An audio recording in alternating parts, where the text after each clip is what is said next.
आधुनिक भारतीय इतिहास के महत्वपूर्ण घटनाक्रम को देखेंगे 1707 से 1947 के बीच में जो घटनाएँ हुई थी उससे संबंधित व्यक्ति, उसके ईयर्स कौन-कौन किस ईयर में क्या घटना हुआ था, ठीक है?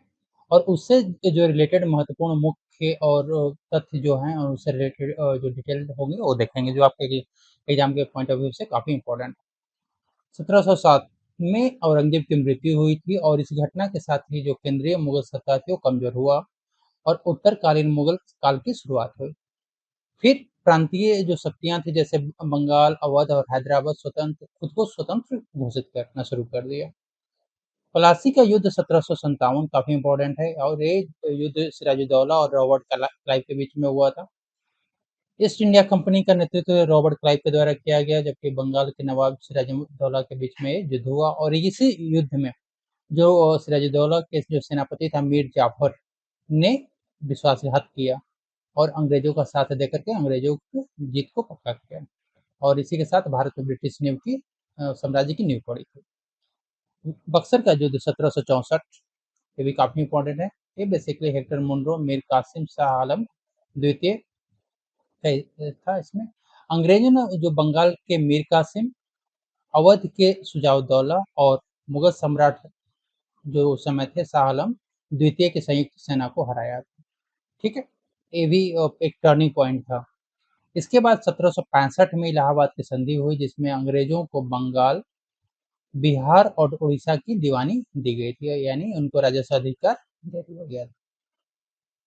स्थायी बंदोबस्त परमानेंट सेटलमेंट 1793 में हुआ था और ये जो उस समय गवर्नर जनरल था उसमें लॉर्ड कॉर्नवालिस था।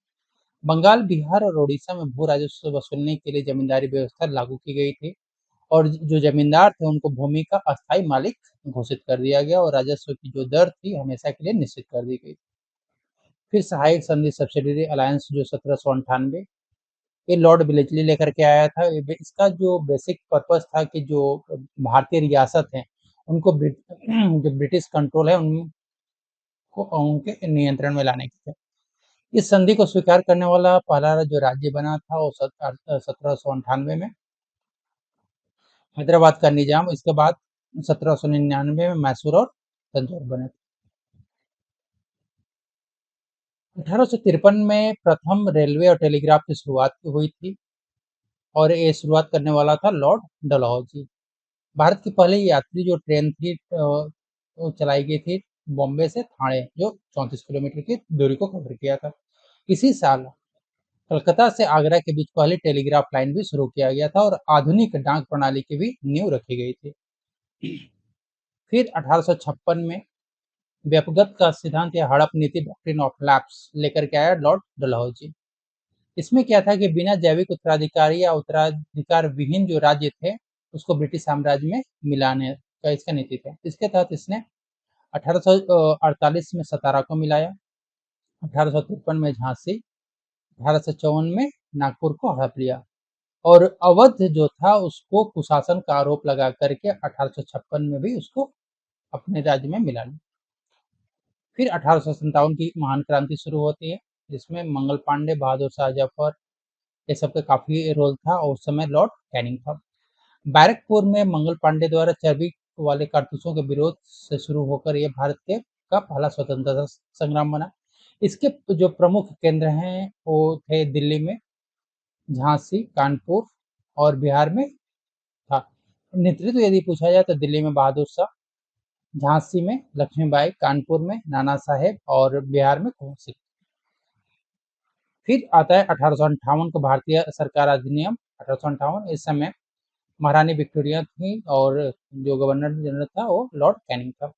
ईस्ट इंडिया कंपनी का शासन पूरी तरह से समाप्त कर दिया गया और भारत का जो शासन था सीधे ब्रिटिश के क्राउन के हाथ में चले गए।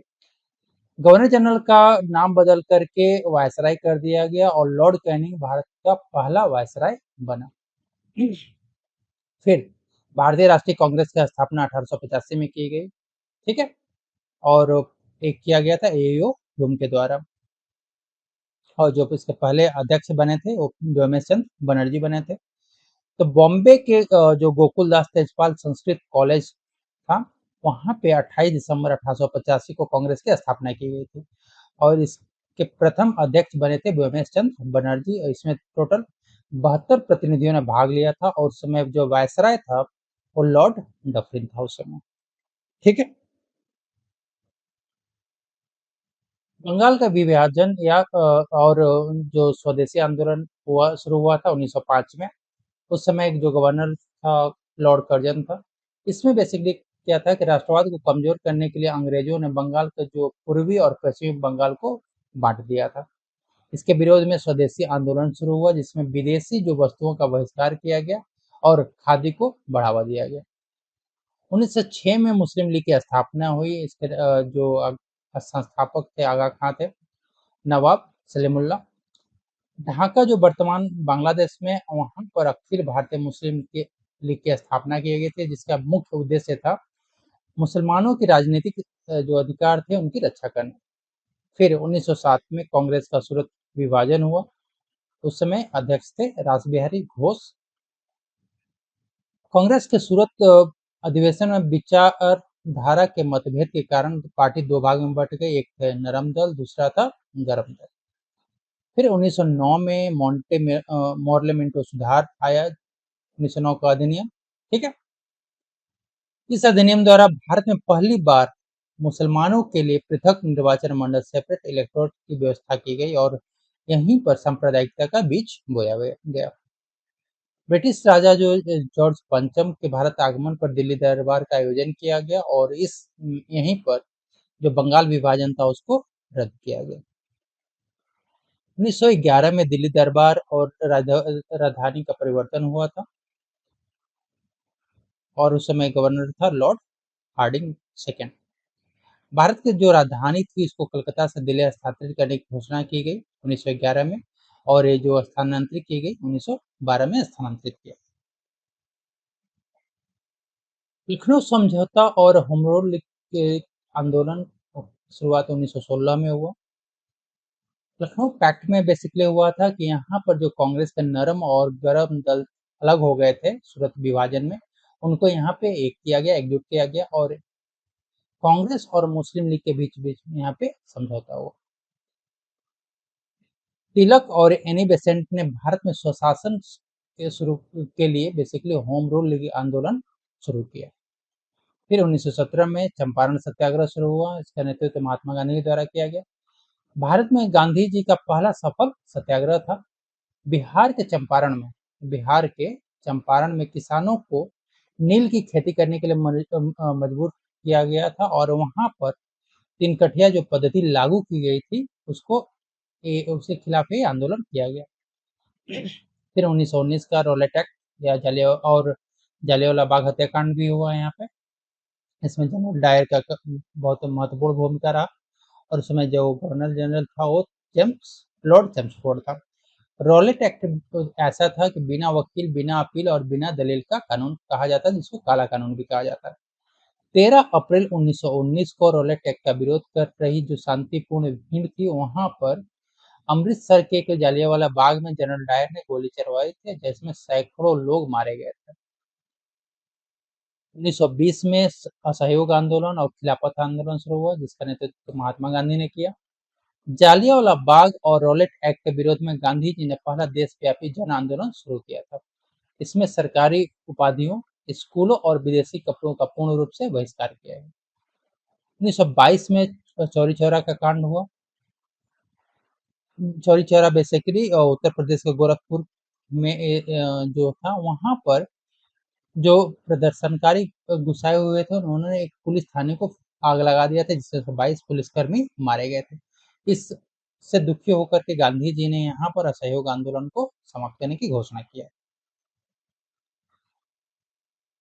1923 में स्वराज पार्टी का गठन किया गया और इसका गठन चित्तरंजन दास और मोतीलाल नेहरू ने मिलकर के किया। कांग्रेस के भीतर जो परिषदों के चुनाव में भाग लेने और सरकार के काम में बाधा डालने के उद्देश्य से इलाहाबाद में स्वराज पार्टी की स्थापना की गई। फिर साइमन कमीशन का भारत आगमन 1927 और 28 में, 27 में बना था और 28 में भारत आगमन हुआ था। ठीक है। उस समय उसका अध्यक्ष था जॉन साइमन के द्वारा किया गया। 1919 के सुधारों की जांच के लिए गठित ये 7 सदस्यीय आयोग था, जिसमें एक भी भारतीय नहीं था, इसलिए इसका काफी यहाँ पे विरोध किया गया और उसके विरोध में साइमन गो बैक के नारे लगाए गए और लाहौर में विरोध प्रदर्शन के दौरान लाला लाजपत राय शहीद हो गए थे। बेसिकली यहाँ पे उन पे काफी और लाठी चार्ज किया गया। फिर लाहौर अधिवेशन और पूर्ण स्वराज की मांग 1929 में किया गया और ये मांग जवाहरलाल नेहरू के द्वारा किया गया था। कांग्रेस के लाहौर अधिवेशन में ऐतिहासिक पूर्ण स्वराज या पूर्ण स्वतंत्रता का प्रस्ताव पारित किया गया। 26 जनवरी 1930 को भारत का पहला सांकेतिक स्वतंत्रता दिवस मनाने का निर्णय लिया गया। फिर 1930 में सविनय अवज्ञा आंदोलन और दांडी मार्च शुरू हुआ और ये गांधी जी के द्वारा शुरू किया गया था और उस समय जो गवर्नर था वो लॉर्ड इरविन था। 12 मार्च से 6 अप्रैल 1930 तक के दांडी मार्च चला था। गांधी जी ने साबरमती से दांडी तक 24 दिनों की यात्रा कर नमक कानून तोड़ा था। इसी के साथ ही देश भर में सविनय अवज्ञा जो आंदोलन हुआ था उसकी शुरुआत हुई थी। फिर 1931 में गांधी इरविन समझौता हुआ और द्वितीय गोलमेज सम्मेलन हुआ जिसमें इस समय लॉर्ड इरविन था। आंदोलन को रोकने के लिए और कांग्रेस को लंदन गोलमेज सम्मेलन में शामिल करने के लिए समझौता हुआ था। गांधी जी जो थे वो द्वितीय गोलमेज सम्मेलन में भाग लिए थे, लेकिन सांप्रदायिक प्रतिनिधित्व के कारण ये जो मुद्दा था और मुद्दे पर जो वार्ता थी वो विफल। 1932 में पूना पैक्ट हुआ, जिसमें ये समझौता गांधी जी और अम्बेडकर के बीच में हुआ था। येरवदा जो जेल है पुणे में, वहाँ पे गांधी और अम्बेडकर के बीच में समझौता हुआ। दलित वर्गों के लिए पृथक निर्वाचक मंडल के स्थान पर प्रांतीय विधानमंडलों में आरक्षित सीटों की संख्या यहाँ पे बढ़ाई गई। फिर 1935 में भारत सरकार अधिनियम लागू हुआ, जिसमें लॉर्ड विलिंगटन था और यह भारतीय संविधान का सबसे बड़ा स्रोत है। इसके तहत प्रांतों में जो द्वैध शासन समाप्त कर प्रांतीय स्वायत्तता लागू की गई और केंद्र में द्वैध शासन प्रणाली की शुरुआत की गई और एक संघीय न्यायालय फेडरल कोर्ट्स की स्थापना की गई। फिर 1940 में अगस्त प्रस्ताव आया और पाकिस्तान की मांग शुरू हुई और इस मांग मोहम्मद अली जिन्ना के द्वारा शुरू किया गया और उसमें जो गवर्नर जनरल था वो लिथको था। लाहौर प्रस्ताव में मुस्लिम लीग ने आधिकारिक तौर पर पाकिस्तान राज्य की मांग प्रस्ताव पारित किया। अगस्त प्रस्ताव द्वितीय विश्व युद्ध में भारतीयों का सहयोग पाने के लिए अंग्रेजों ने डोमिनियन स्टेटस देने का वादा किया, जिसे कांग्रेस ने खारिज कर दिया। फिर 1942 में क्रिप्स मिशन आया और भारत छोड़ो आंदोलन भी शुरू हुआ। क्रिप्स मिशन का हेड सर स्टैफोर्ड क्रिप्स के द्वारा किया गया और भारत छोड़ो आंदोलन महात्मा गांधी के द्वारा शुरू किया गया। क्रिप्स मिशन की विफलता के बाद गांधी जी ने 8 अगस्त 1942 को मुंबई के ग्वालियर टैंक के मैदान से भारत छोड़ो आंदोलन की शुरुआत की और नारा दिया, करो या मरो। फिर 1946 में कैबिनेट मिशन आया और इसके जो मेंबर थे पैथिक लॉरेंस, स्टैफोर्ड क्रिप्स और एवी अलेक्जेंडर थे। भारत को सत्ता सौंपने और संविधान सभा के गठन के लिए 3 सदस्यीय ब्रिटिश मिशन भारत आया था। इसकी सिफारिशों के आधार पर भारत की जो संविधान सभा थी, कॉन्स्टिट्यूएंट असेंबली का चुनाव हुआ और अंतरिम सरकार का गठन किया। 1947 में माउंटबेटन योजना आया। 3 जून योजना, इसमें भारत और पाकिस्तान के रूप में देश के विभाजन की घोषणा की गई। 15 अगस्त 1947 को ब्रिटिश संसद द्वारा भारतीय स्वतंत्रता अधिनियम 1947 पारित कर भारत को एक स्वतंत्र और संप्रभु राष्ट्र घोषित किया गया। अनुच्छेद जो वेरी इंपॉर्टेंट अनुच्छेद है वो देखेंगे यहाँ पे। अनुच्छेद हो गया, इसका विवरण, फिर यहाँ पे अनुच्छेद और उसके विवरण। अनुच्छेद 1 में क्या है? संघ का नाम और क्षेत्र। अनुच्छेद 3 नए राज्यों का निर्माण, मौजूदा राज्यों के क्षेत्र सीमाओं और नामों में परिवर्तन। अनुच्छेद 5 संबंधित है नागरिकता से। अनुच्छेद 14 ये संबंधित है कानून के समक्ष समानता से। अनुच्छेद 17 यह है अस्पृश्यता का उन्मूलन। अनुच्छेद 18 ये है आपका उपाधियों का उन्मूलन। अनुच्छेद 19 क ये भाषण और अभिव्यक्ति की स्वतंत्रता देता है। अनुच्छेद 21 जीवन और व्यक्तिगत स्वतंत्रता का संरक्षण करता है। अनुच्छेद 23 मानव तस्करी और बंधुआ मजदूरी का निषेध करता है। अनुच्छेद 24 जो 14 वर्ष से कम उम्र के बच्चों को कारखानों और खदानों में रोजगार का निषेध करता है। अनुच्छेद 32 मौलिक अधिकारों के प्रवर्तन के लिए उपाय बताता है। अनुच्छेद 39 क समान न्याय और निःशुल्क विधिक सहायता की बात करता है। अनुच्छेद 40 ग्राम पंचायतों के गठन से संबंधित है। अनुच्छेद 44 समान नागरिक संहिता से संबंधित है। अनुच्छेद 48 कृषि और पशुपालन का संगठन की बात करता है। अनुच्छेद 50 न्यायपालिका को कार्यपालिका से अलग करने की बात कहते हैं। अनुच्छेद 51 इसमें अंतर्राष्ट्रीय शांति और सुरक्षा का संवर्धन से संबंधित है। अनुच्छेद 52 जो है भारत के राष्ट्रपति से संबंधित है। अनुच्छेद 63 भारत के उपराष्ट्रपति से संबंधित है। अनुच्छेद 76 भारत के महान्यायवादी से संबंधित है। अनुच्छेद 110 मनी बिल की परिभाषा बताता है। अनुच्छेद 123 राष्ट्रपति की अध्यादेश जारी करने की शक्ति से संबंधित है। अनुच्छेद 124 सर्वोच्च न्यायालय की स्थापना से संबंधित है। अनुच्छेद 129 सर्वोच्च न्यायालय एक अभिलेख न्यायालय है, ये बताता है। अनुच्छेद 148 कैग भारत के नियंत्रक और महालेखा परीक्षक से संबंधित है।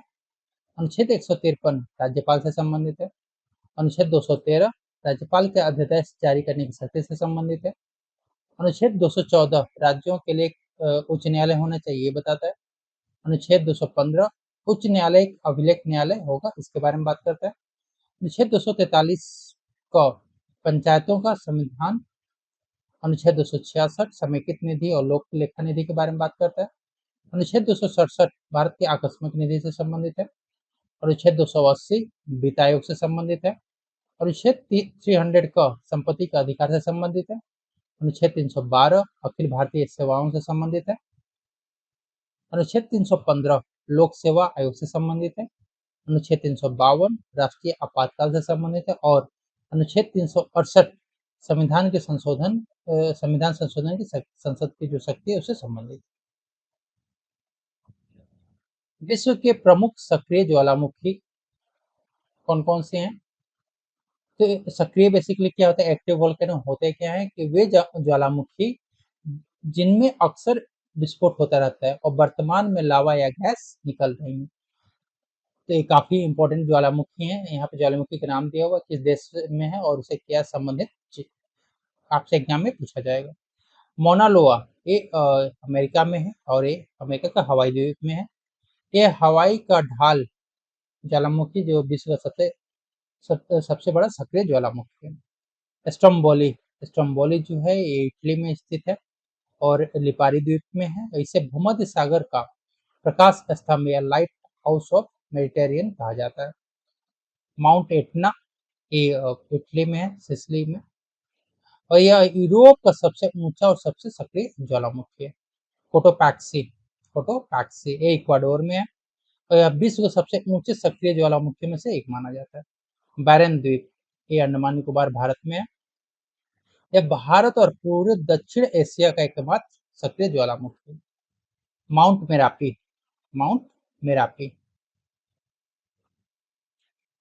मेरापी ये इंडोनेशिया जावा में है और इंडोनेशिया का सबसे सक्रिय और विनाशकारी ज्वालामुखी माना जाता है। किलाउ ये अमेरिका के हवाई द्वीप में है और इसे वर्तमान समय विश्व का सबसे निरंतर ज्वालामुखी माना जाता है। ओजोस डेल सलाडो ये आपके चिली अर्जेंटीना में है और विश्व का सबसे ऊंचाई पर स्थित सक्रिय ज्वालामुखी है। माउंट इरेबस ये अंटार्कटिका में है। ये अंटार्कटिका महाद्वीप का एकमात्र सक्रिय ज्वालामुखी है। माउंट मेयन ये फिलीपींस में है और यह लगभग पूर्ण शंक्वाकार आकार के विश्व की प्रसिद्ध है। यहाँ पर हम लोग विश्व के जो सुसप्त ज्वालामुखी हैं, डोरमेंट वोल्केनो जो वो देखेंगे। बेसिकली ये होते क्या है कि वे ज्वालामुखी होते हैं जो वर्षों से शांत रहते हैं लेकिन कभी भी अचानक विस्फोट हो सकता है इनमें। माउंट फुजी ये जापान में है। जापान का सबसे ऊंचा पर्वत है जिसे पवित्र माना जाता है। माउंट वेसुवियस ये इटली में है नेपल्स की खाड़ी में। इतिहास में से विनाशकारी विस्फोट जैसे पोम्पई शहर का दफन के होने के लिए प्रसिद्ध है। क्रकटोवा, ये आपको इंडोनेशिया में सुंडा जलडमरू मध्य में 1883 में इसमें अब तक का सबसे भयंकर आधुनिक विस्फोट दर्ज किया गया।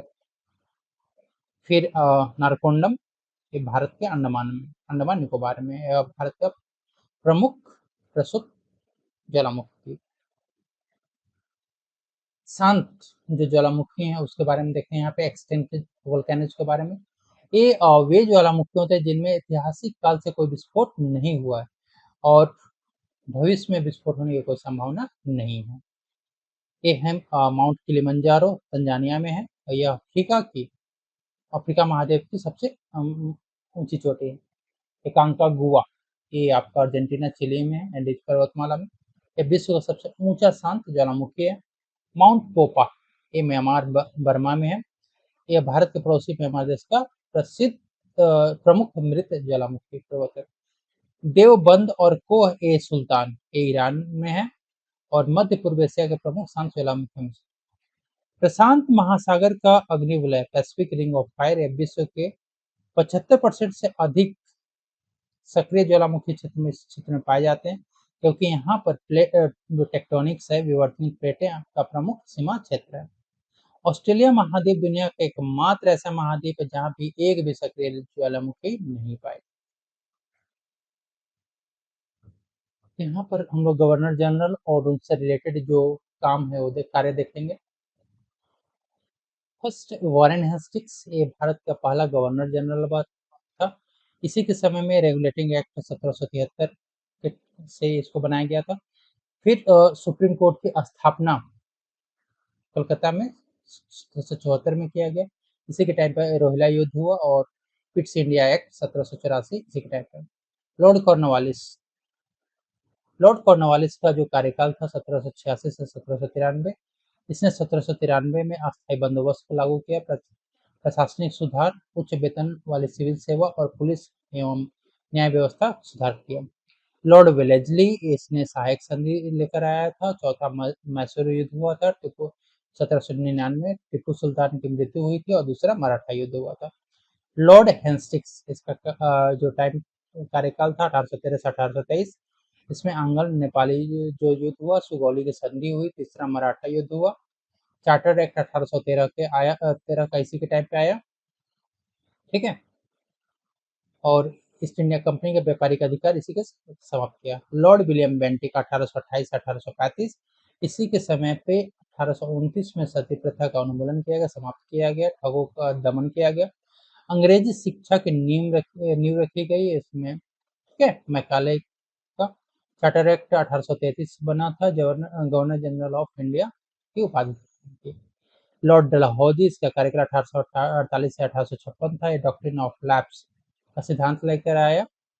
दूसरा सिख युद्ध हुआ, पंजाब का विलय हुआ, रेल, टेलीग्राफ, डाक प्रणाली की शुरुआत है। इसी के टाइम पे वुड्स डिस्पैच हुआ और शिक्षा सुधार हुआ।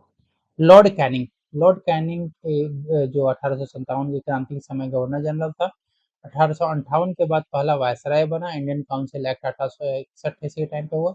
कोलकाता, बॉम्बे, मद्रास विश्वविद्यालय का स्थापना इसी समय पे हुई थी।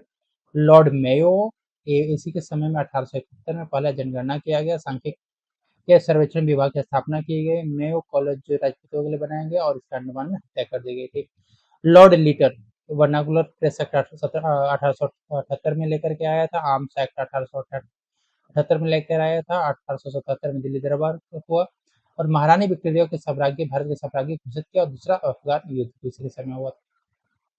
लॉर्ड रिपन, ये स्थानीय स्वशासन का जनक के रूप में जाना जाता है। इसने वर्नाकुलर प्रेस एक्ट को हटाया था 1882 में। अंतर कमीशन शिक्षा के लिए लाया था 1882 में और एल्बर्ट विवाद भी 1883 में इसी के समय हुआ था। लॉर्ड डफरेन, के समय में 1885 में भारतीय राष्ट्रीय कांग्रेस का स्थापना हुआ था। लॉर्ड कर्जन, बंगाल विभाजन 1905 में इसी ने किया था। प्राचीन स्मारक संरक्षण अधिनियम 1904 लेकर आया। पुलिस और विश्वविद्यालय आयोग की स्थापना किया। Lord Minto second, model Minto सुधार 1909 में लेकर आया और अलग निर्वाचन में लेकर आया मुस्लिम कम्युनल रिप्रेजेंटेशन के लिए। लॉर्ड हार्डिंग सेकेंड, इसने जो राजधानी थी कलकत्ता से दिल्ली लेकर आया था, घोषणा हुआ था 1911 में, लेकर आया 1912 में। बंगाल विभाजन रद्द हुआ 1911 में, और इसी के समय में दिल्ली दरबार आयोजन 1911 में किया गया था। लॉर्ड चैम्सफोर्ड, ये मोंटेग्यू चैम्सफोर्ड सुधार के नाम से जाना जाता है, 1919 का। इसी के टाइम पे रॉलेट एक्ट 1919 में आया, जलियांवाला बाग हत्याकांड 1919 में हुआ, और असहयोग आंदोलन 1920 में हुआ। लॉर्ड इरविन, इसी के टाइम पे साइमन कमीशन 1927 में भारत आया था। नेहरू रिपोर्ट 1928 में हुआ था। सविनय अवज्ञा आंदोलन इसी के समय शुरू हुआ था, और गांधी इरविन जो समझौता हुआ था 1931 के समय में हुआ था।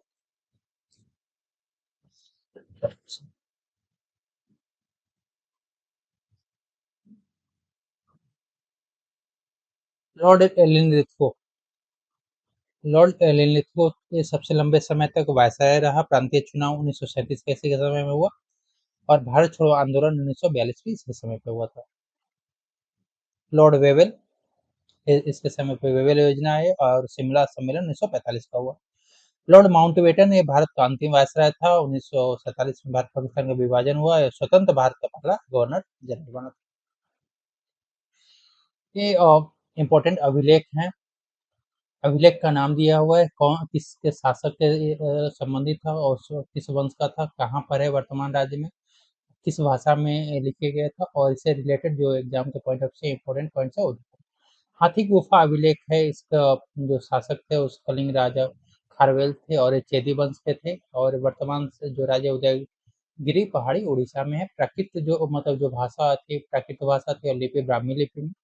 यह एक तिथि रहित अभिलेख है। सर्वप्रथम भारतवर्ष का उल्लेख इसी में मिलता है। खारवेल के जीवन के 13 वर्षों का क्रमबद्ध इतिहास इसमें दिखाया गया है।